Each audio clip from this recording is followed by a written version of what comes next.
Hello everybody and welcome. In this video we are going to analyze an exercise that can help improve running performance. First, let's look at the movement. As you can see, the movement is a hurdle drill.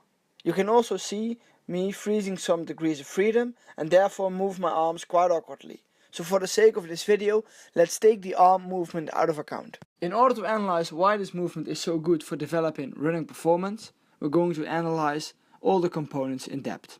The first component we're going to analyze is the movement of the hips. As you can clearly see when I freeze the frame, during the stance phase the hip of the swing leg is placed more upwards compared to the hip of the stance leg.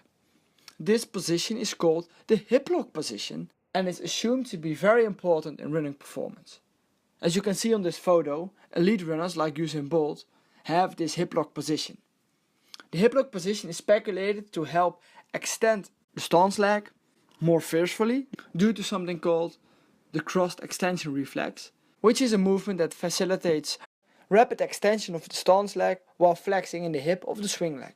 An exercise that can help perform the hip lock is shown in this video, where the goal of the athlete is to pull the foot in front without scraping off the ground and force him in a hip lock position. Another important component of running performance is the ankle movement just before ground contact. As you can see in this photo of Usain Bolt, his ankle is in a dorsiflexed position. This position allows him to use the passive structures of the ankle in the most optimal way and let the tendons work as a spring during ground contact and therefore move more efficiently. The importance of this spring-like behavior of the tendons is supported by research of Richards et al. He found that during running performance of turkeys, the elastic energy recovery from the tendons accounted for more than 60% of the work produced by the legs. A reduction in this workload produced by the muscle fibers will eventually lead to a reduction in energy cost and therefore will be more efficient. When we look at my performance, we can clearly see the ankle loses stiffness during ground contact, especially in the hop in between both hurdles. This means I'm losing elastic energy and have to compensate this by producing more muscular work. In order to improve this, an exercise like pogo hops can be used, where the focus is to actively dorsiflex the ankle. The entire movement should be produced by the movement of the ankles, and knee and hip flexion should be limited. Another exercise that can be used are skippings on an elevated surface.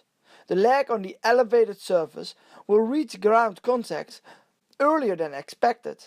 If the ankle isn't stiff, the movement will not succeed, and therefore it is helpful to give feedback about the ankle position during skippings.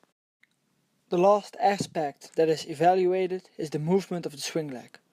As you can clearly see in this video, I have limited hip extension just before ground contact. This means I lack triple extension and it is not optimal for running technique. Maintaining the triple extension just before ground contact is called the swing leg retraction and is key in running.